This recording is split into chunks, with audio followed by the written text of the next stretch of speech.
Chimney থেকে শুধু ধোঁয়াই ধোঁয়া, অন্ধকার রাস্তাঘাট শুধু ধোঁয়া বের হচ্ছে। আমাদের নম্বর 1 দিদি কত যুগ আগের কথা বলছে ভাই, আর তুমি যখন ধোয়ার কথা বললে তা তো হবেই, ছোলপোল গাঁজা খাওয়া শিখে গেছে যে। এত কারখানা হয়েছে, তাহলে কি করে বলছেন যে কারখানা হয়নি? কারখানা তো হয়েছে, সেটা হলো শিক্ষিত ছাত্রছাত্রীদের তৈরির কারখানা, যেখানে শুধু গরুর মতো পড়াশোনা করে ডিগ্রি নাও আর চাকরির নামে শুধু চপ শিল্প। কে বলেছে কারখানা হয়নি? দিদি তুমি রাইট। क्योंकि मुझे मेरी फैमिली को सपोर्ट करना है। माँ की आधी सैलरी बाबा की दवाइयों में जाती है।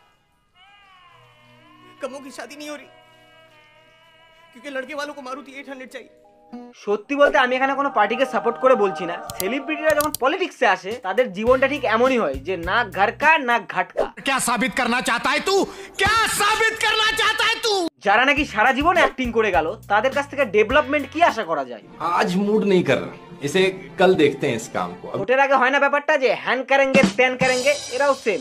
লাস্টে গিয়ে দেখা গেল বলছে যে ওটা আমার অ্যাক্টিং ছিল। গরু গরু গরু রচনা, হ্যাঁ বুঝলে তোমরা ব্যাপারটা? রচনা গরুর রচনা। এই কে তোমরা দিদিকে গরুর রচনা লিখতে বলেছো গো? নাম্বার 1 দিদির খারাপ লেগেছে। তো তোমরা শুধু কারখানাই চাও? হ্যাঁ, তোমরা সবজি খাও না, তোমরা গরুর দুধ খাও না? সবজিটা তেমন খাই না, তবে দুধ চলে। আই লাভ দুধ। দুধ is a secret of my energy. দুধের দইও ভালো, ঘুগনিও ভালো। আচ্ছা তাই নাকি? ট্রাই করতে হবে তো তাহলে দুধের ঘুগনি। তার আগে বলি দুধ দিয়ে একটা জিনিসও তৈরি হয়। দিদি তুমি ওটা খেয়েছো নাকি? মুখ দিয়ে ভুলভাল বেরোচ্ছে যে। खाओ माँ कसम। শুধু খাবো, খাওয়াবো না, এটা হতে পারে? কেউ যখন তোমায় বলে গরুর রচনা লিখতে, স্পেসিফিকলি দই নিয়ে, উত্তরটা কি লিখবে? অত ভাবতে হবে না, দিদি আছে তো। এত ঘাস এবং গাছপালায় ভর্তি, আর সেগুলো গরু খাচ্ছে, পাতা খেয়েই বড় হয় এবং সেগুলো খেয়ে হৃষ্টপুষ্ট হচ্ছে, আর তারপর তার যে দুধটা বেরোচ্ছে সেটা এত ভালো যে দইটা এত ভালো। শুনে নিলে গরু শাক পাতা খেয়ে বড় হয়, তোমরা জানতে আগে বলো। ओ भाई ওই জন্য বলে আমাকে সাবস্ক্রাইব করতে, এমন এডুকেশনাল ভিডিও দেখার জন্য। তো এই হলো দিদির রাজনীতি, কি ডেভেলপ হবে সেটার কথা না বলে দই কিভাবে ভালো হবে সেটার জ্ঞান দিচ্ছে। তো এবার দেখা যাক দাদার রাজনীতি। স্যার একটা কথা বলবো? আরে জামা, হ্যাঁ বলো। ভোটে যদি জিতে যাও আর দেখতে পাবো তো? কাজ করেছে কাকা, তো একেবারে ফন্ট ফুটে খেলে নিল যে। भाई यहाँ पे क्या हो रहा भाई, ये कहाँ फंस गया भाई मैं। সেম কথা একটু ঘুরিয়ে বললে মনে হয় উত্তরটা পেতে কাকা। সিরিয়াসলি বলতে আমি অতটাও জানি না রাজনীতি নিয়ে, তবে তোমরা এটা ভেবো না যে এরাও বেশি জানে। ওই যে একটাই কথা, যেহেতু এদের ফেস পপুলারিটি আছে ওই জন্য প্রার্থী হিসাবে দাঁড়িয়েছে। কি বলবে আর, তোমরাই বলো। ওরা ভুলেই গেছে যে এটা মুভি বা সিরিয়াল নয়, এখানেও এসে বলছে রেডি? হ্যাঁ রেডি, টেক 64 অ্যাকশন।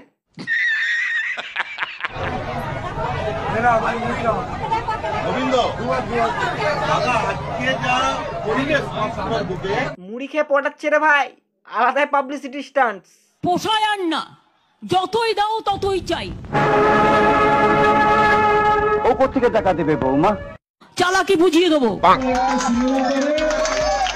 সিনেমার নায়িকাদের সঙ্গে গান করে, নাচ করে, আর গরু চোর এনামুল হকের কাছ থেকে টাকা নেয়, সেই টাকা নিয়ে সিনেমা বানায়। বুঝতে পারলে কাকে উদ্দেশ্য করে বলছে হিরণদা?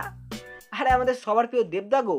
কলকাতার ফ্ল্যাটে থাকে, মালদ্বীপে গার্লফ্রেন্ডকে নিয়ে ঘুরে বেড়ায়। এর চেয়ে বেশি কি আশা করা যায় অ্যাক্ট্রেস অ্যাক্টরদের কাছ থেকে? আমরা ভিডিওতে বডি পার্টস, পার্সোনাল অ্যাটাক করলেই দোষ, আর এরা রাজনীতির নামে গার্লফ্রেন্ড নিয়ে কথা বলছে, তার বেলা হিপোক্রেসি কি भी सीमा होती है। হিরণ আমার সত্যি খুব ভালো বন্ধু, কারণ আমার চ্যাম্প বলে একটা ছবি ছিল, সেখানে ও পাঠও করেছে, কোনো পারিশ্রমিক নেয়নি। সেই জায়গা থেকে হিরণ কেন বললো আমি সিরিয়াসলি জানি না, বাট হিরণ খুব ভালো কাজ করছে। সত্যি বলতে আমার এবার ভয় লাগছে ভাই, এই ছোট মুখে অনেক বড় বড় কথা বলে ফেলেছি। আজ টপিক ঘোরাতে হবে একটু। আমার ভুল হয়েছে, ক্ষমা করে দেন। কদিন ধরে প্রচুর গরম পড়েছে ভাই, যেখানে সেখানে তাই তোমাদের চুলকানি বাড়ানোর জন্য গরম বৌদি চরম খবর নিয়ে এসেছে। তার আগে বাচ্চারা ভিডিওটা দেখবে না, এই ভিডিওটা শুধুমাত্র বড়দের জন্য। শুনে নিলে বৌদি কি বললো, ভিডিওটা বাচ্চাদের জন্য না শুধু বড়দের জন্য। তো বাচ্চারা প্লিজ অ্যাভয়েড। আমার হাতে পেটন খেলে আমি কোনো রকম ভাবে দায়ী নই। আমাদের এই বৌদি দেওর স্পেশালিস্ট, সে দেওরদেরকে জ্ঞান দেয়। বৌদির নাম মিতালি মান্না সামান্তা। বৌদির ইনস্টাগ্রাম বায়োতে লেখা আছে কমেডি কুই। ইনস্টাগ্রামে বলছে তুই কিউইন কেন এসেছিস? তো একবারের জন্য হলেও ধরে না বৌদি এটা কমেডি কুইন লেখার চেষ্টা করেছে, মানে হাসির রানী। তো বৌদির ভিডিও থেকে হাসি তো দূরের কথা, তোমার কিছুই বেরোবে না। বেশি কিছু বললে বউ রাত্রে দেবে না। কি দেবে না বৌদি? ওয়ার্ডস ওয়ান্টস টু নো, প্লিজ বলো। আমি বলুম না, আমার শরম করে। ওর সামনে তার স্ত্রীর অত্যাচার মুক্তি দিতে পারে। কি ঠিক বললাম তো? একে তো তোমার কথার আগা মাথা কিছুই বুঝতে পারছি না। खाओ माँ कसम। আর তুমি বলছো ঠিক না ভুল, তো একটাই কথা বলবো, আগে পেট ভরে খেয়েছো, যাও। তোমার মুখ দিয়ে তো কথাই বেরোচ্ছে না বৌদি। বৌদি তো দেখছি শুধু সাসপেন্স রাখে, বউ দেবে না বলা উচিত। আরে খুলে বলো কথা। अबे साले।